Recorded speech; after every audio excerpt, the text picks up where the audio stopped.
سلام طعنا هابلنا زي خبركم تقاتلتنا نزي ساعات زبلنا يوم حابريتاتات حزنا لكم مسينا لنا فلماقن قند رستاتهم مونغو دنبرات تግራይን ኤርትራን ዝነበሩ ሰራዊት ኢትዮጵያ ካብ ትግራይ ከም ዝወጹ ተሓቢሮም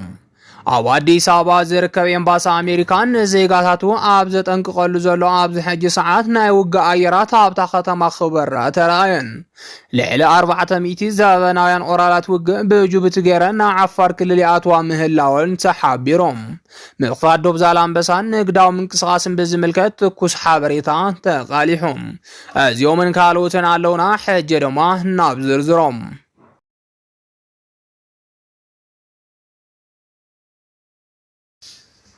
مونغو دنبرات تግራይን ኤርትራን ዝነበሩ ሰራዊት ኢትዮጵያ ካብ ትግራይ ከም ዝወጹ ተሓቢሮም ከም ዝፍለጥ ኣብ ዝሕጂ ሰዓት ኣብ ሞንጎ ኣመራርሓ ትግራይን ኤርትራን ርክባት ይግበር ከም ዘሎን መራሕቲ ይመላለሱ ከም ዘለዎም ብስፍሓት ከቃላሕ ጸኒሖም ነዚዕው ድማ ናይ ትግራይ ኮማንዶ ኣባላት ዝኾኑ ሰባት ናብ ኤርትራ የምርሑ ምህላዎም ዝተቃልሐ ኮይኖም በመልክዕ ጀዋ መራሕቲ ሒዞም ከም ዝተጓዓዙ ድማ ዝረኸብናዮ ሓበሬታ የረዳም እዚ ድማ ኣብ ሞንጎ ኤርትራን ትግራይን ዘሎ ርክብ ተጠናኺሩ ከም ዝቐጸለ ዘረድእ ይኽብሉ ዝተፈላለዩ ተንተንቲ ይሕብሩም ነዚዕው ድማ ኣብቲ ቦታ ዝነበሩ ውስናት እግረኛ ሰራዊት ኢትዮጵያን ስታፍን ሎሚ ስጋት ሓዲርዎም ካብ ድንበር ትግራይን ኤርትራን ወጽዮም ናብ ዓፋር ክልል ተጓዓይዞም ኣለዉ ዝተፈላለዩ ምንጭታት ከም ዝሕብርዎ ኣብ ዝሕጂ ሰዓት ኣብ ትግራይ ዓሪዶም ዝነበሩ ሓይልታት ፌደራል ኣብ ማእኸል ብሰራዊት ትግራይን ኤርትራን ከይብልዑም ካብቲ ቦታ ለይቆም ናብ ዓፋር ከም ዝወጹ ይነገራሎም ኣብ ዓፋር ድማ ኣብ ቡሬን ከባቢኡን ድፋዕ ክሕዙ ከም ዝተገበሩ ዝተገልጸ ኮይኖም ኣብይ ኣሕመድ ዓፋር ተጠቂሙ ትግራይን ኤርትራን ከወረር ሓድሽ ትልም ከም ዘለዎ ይገልጽሎም በተማሳል ዜና ድማ ካብ ትግራይ ብርክት ዝበላ ኮማንዶታት ጻዕና መኻይን ናብ ኤርትራ ከም ዝተሰገራ ተሓቢሩሎም እዚ ሓበሬታ ከዓ እቶም ኣብ ከባቢ ዛላምበሳ ዝነበሩ ውሑዳት ሰራዊት ኢትዮጵያ ዘቃልሕዎ ዜና ከም ዝኾነ ዝተገልጸ ኮይኖም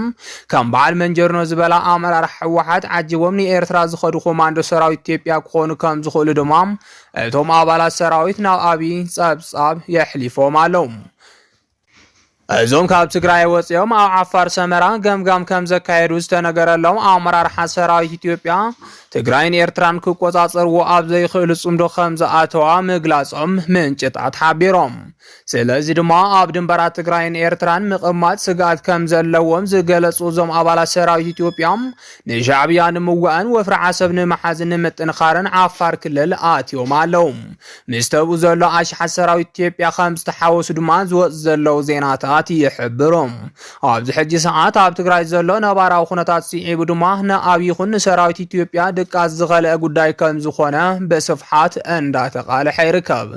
ኣብ ቀጻል ድማ ኣብይ ኣሕመድ ኣዚ ሓደገኛ ውሳነታት ኣብ ልዕል ትግራይ ንምውሳን ኣብ ምድላው ምህላው ሲዒቡ ሁሉ ትግራዋይ ነዚ ክዳሎ ጻውዒት ቀሪብሎም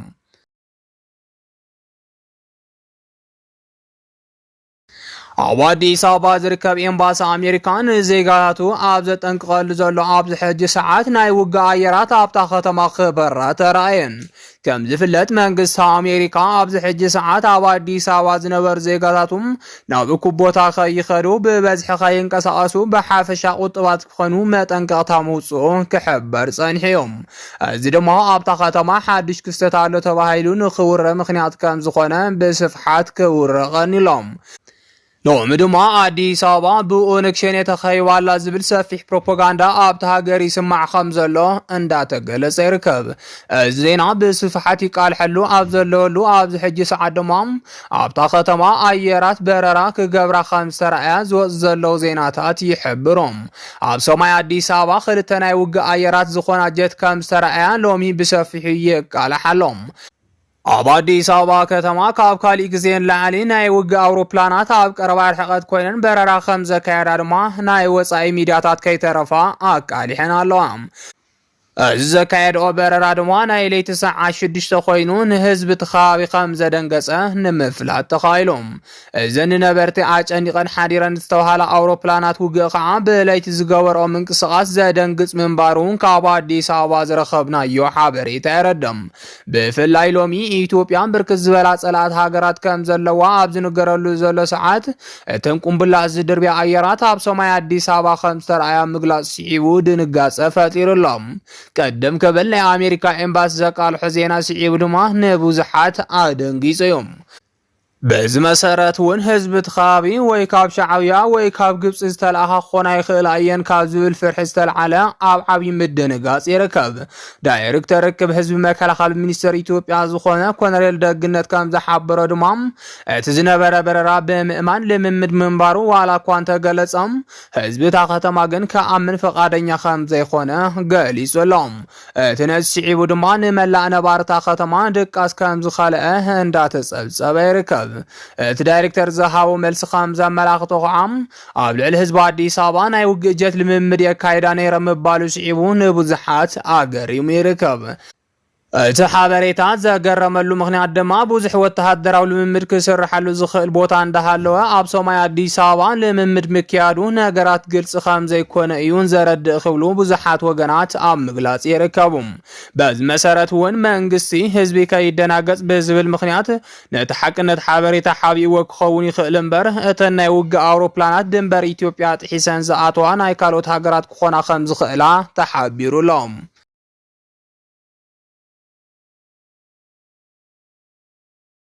ልዕሊ 400 ዘበናውያን ኦራላት ውግእ ብጅቡቲ ገይረን ኣብ ዓፋር ክልል ይኣትዋ ምህላውን ተሓቢሮም።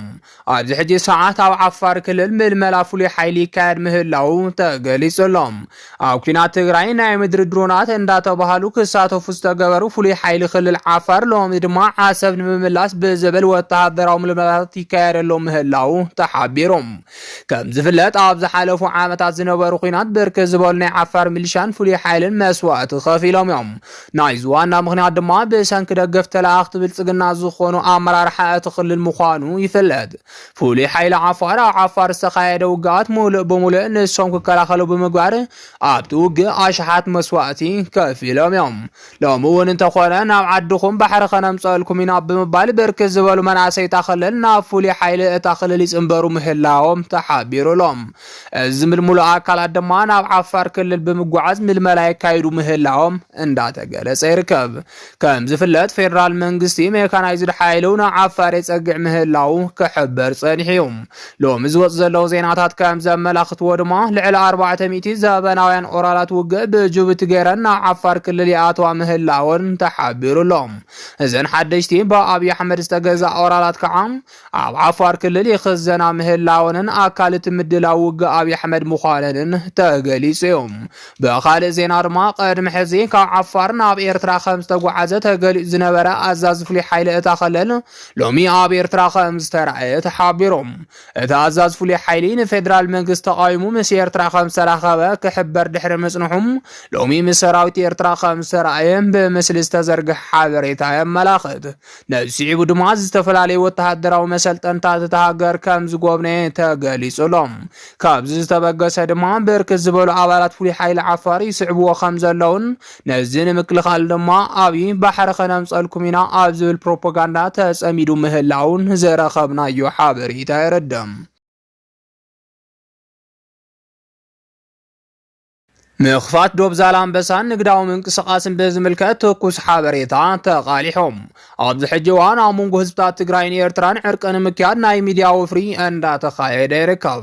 ኣብዪ ኣሕመድ ብወገኑ ስርዓት ውልቀ መላኺ ኢሳያስ ኣፈወርቂ ንምእላይ ሓድሽ ሽጉምቲ ይወስድ ከም ዘሎ ተፈሊጡሎም። ኣብዪ ኣሕመድ ኣብ ዝተፈላለየ ዓለማት ኮይኖም ንስርዓት ውልቀ መላኺ ኢሳያስ ኣፈወርቂ ክቃወሙ ዝጸንሑም ተቃወምቲ ውድባት ኤርትራ ኣብ ኣዲስ ኣበባ ብምእካብ ቢሮታት ከፊቶም ክሰርሑ ከም ዝገበረ ዝፍለጥ እዩ። ካብዚ ብተወሳኺ እቶም ውድባት ዝነበሮም ኣፈላላያት ብምጽባብ ህግደፍ ካብ ስልጣኑ ምእላዩን ኣብ ኤርትራ ዲሞክራሲያዊ መንግስቲ ምምስራትን ኣብ ዝብሉ ዓበይቲ ጉዳያት ትኩረት ገይሮም ክሰርሑ ዓብዪ ግደ ከም ዝተጻወተ ፍልፍላት ይሕብሮም። እቶም ተቃወምቲ ውድባት ኤርትራ ኣብ ልዕሊ ሻዕብያ ብረታዊ ቃልሲ ንምክያድ ድሌት ዘለዎም ኤርትራውያን ናብ ታዕሊም ከእትዉ ከም ዝጸንሑ ዝረኸብናዮ ሓበሬታ ይረድም። ዋና ሓይሊ ሰራዊቶም ድማ ኣብ ኢትዮጵያ ዝርከብ ብምኢታ ኣሽሓት ዝቁጸር ስደተኛ ኤርትራዊ ከም ዝኾነ እቶም ፍልፍላት ወሲኾም ሓቢሮም። ሕጂ ዝተረኸበ ትኩስ ሓበሬታ ከም ዝሕብሮ ድማ ብልጽግና ነቶም ኣብ ኢትዮጵያ ዝነበሩ ስደተኛታት ኤርትራ ብግዴታ ኣንጻር ሻዕብያ ብረቶም ከልዕሉ ይገብሮም ከም ዘሎ ገሊጾም አብይ አሕመድ ይገብሮ ዘሎ ስደተኛታት ኤርትራ አገዲሉን ኣብ ታዕሊም ክሕወሱ ምግባር ብዓለም ለኸ ሕጊ ዘጠይቆ ገመን እኳ እንተኾነም እና አሜሪካን መሻርክታን ኣብ ጎና አብይ አሕመድ ስለዘለዋም አብይ አሕመድ ዝኾነ ይኹን ፈተና ከም ዘየጋጥሞ እንዳተገለጸ ይርከብ። ኣብዚ ጉዳይ ትንተና ዝሃቡ ሊቃውንቲ ፖለቲካ አብይ አሕመድ ኣብ ልዕሊ ኤርትራ ወተሃደራዊ ስጉምቲ ብምውሳድ ወደብ ዓሰብ ንምቁፅጻር ዝነበሮ ድሌት ንምምላእ ሓዱሽ ሴራ ሒዙ ከም ዝመጽእ ሓቢሮም እቶም ሊቃውንቲ ወሲኾም ከም ዝገለጽዎ አብይ አሕመድ ተቃውምቲ ውድባት ኤርትራ አንጻር ሻዕብያ ወተሃደራዊ ስጉምቲ ጀሚሮም ብዝብል ሽፋን ሰራዊቱ አሰሊፉ ወደብ ዓሰብ ንምቁፅጻር ተሓሲቡ እቲ ሴራ ከም ዝተዳለወ ድማ ገሊጾም እዚ ከምዚ እናሃለወ መራሕቲ ሻዕብያን መራሕቲ ሕወሓትን ርክባቶም ምጥንኻሮም ስዒቡ ወደብ ዛላምበሳ ይኽፈት ከም ዘሎን ንግዳዊ ምንቅስቓስ ክፍቲ ከም ዝኸውንን እንዳተገለጸ ይርከብ። ምትዕራቅ ህዝቢ ኤርትራን ህዝቢ ትግራይን ዝድገፍ ተግባር እኳ እንተኾነ ኣብ ልዕሊ ህዝቢ ትግራይ ጀኖሳይድ ዝፈጸመን ሕጂ እውን ግዛት ትግራይ ብሓይሊ ወሪሩ ምስ ዝርከብ ሻዕብያ ኣሕዋትና ኢልካ ምዝራብ ግን ኣብ ልዕሊ ህዝቢ ትግራይ ከቢድ ክሕደት ምፍጻም ከም ዝኾነ ምሁራት እንዳገለጹ ይርከቡ። እቶም ምሁራት ወሲኾም ከም ዝገለጽዎ ብውልቀ መላኺ ኢሳያስ ኣፈወርቂ ዝምራሕ ህግደፍ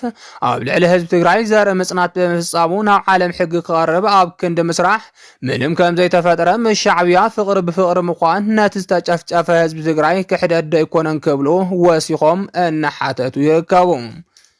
ዝኸበርኩም ተኸታተልትና ነዚ ሰዓት ዝበልናዮም ሓበሬታታት ነዚኦም ይመስሉ ነይሮም ንምክትታልኩም ካብ ልብና መስገን